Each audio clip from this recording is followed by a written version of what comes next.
জুলাই গণ অভ্যুত্থান পরবর্তী সময়ের আলোচিত তরুণ রাজনীতিক ইনকিলাব মঞ্চের মুখপাত্র এবং আসন্ন ত্রয়োদশ জাতীয় সংসদ নির্বাচনে ঢাকা ৮ আসনের সম্ভাব্য স্বতন্ত্র প্রার্থী শরীফ ওসমান হাদী। একটি নাম, একটি স্মৃতিময় দীর্ঘশ্বাস। ভারতীয় আধিপত্যবাদের বিরুদ্ধে বক্তব্যের কারণে আলোচিত ছিলেন এই লড়াকু যোদ্ধা। বারবার জীবননাশের আশঙ্কা সত্ত্বেও ইনসাফের লড়াই থেকে পিছিয়ে যাননি। ন্যায়, সত্য ও ইনসাফ ভিত্তিক সমাজ প্রতিষ্ঠার আন্দোলনে তার ভূমিকা ছিল অত্যন্ত গুরুত্বপূর্ণ।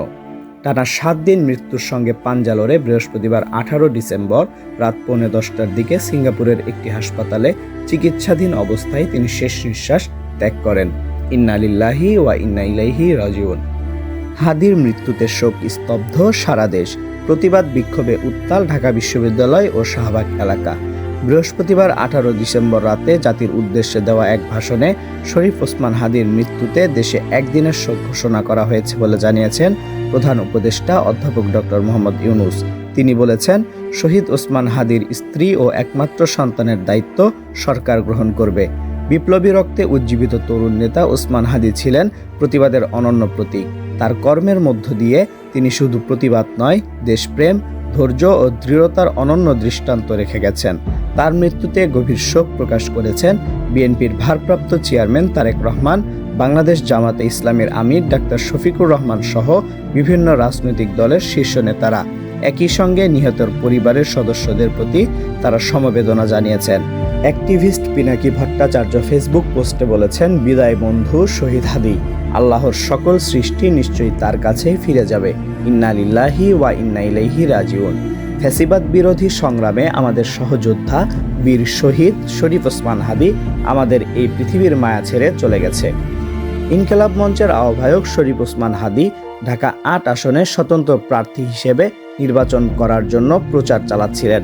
গত শুক্রবার দুপুরে পুরানা পল্টনের বক্স কালভার্ট সড়কে তাকে গুলি করে দুর্বৃত্তরা। মাথায় গুলিবিদ্ধ হাদীকে গুরুতর আহত অবস্থায় ঢাকা মেডিকেল কলেজ হাসপাতালে নেওয়া হয়। পরে সেখান থেকে নেওয়া হয় এভারকেয়ার হাসপাতালে। অবস্থার উন্নতি না হওয়ায় গত 15 ডিসেম্বর তাকে এয়ার অ্যাম্বুলেন্সে করে উন্নত চিকিৎসার জন্য সিঙ্গাপুর জেনারেল হাসপাতালে নেওয়া হয়। সেখানেই চিকিৎসাধীন অবস্থায় মারা যান তিনি।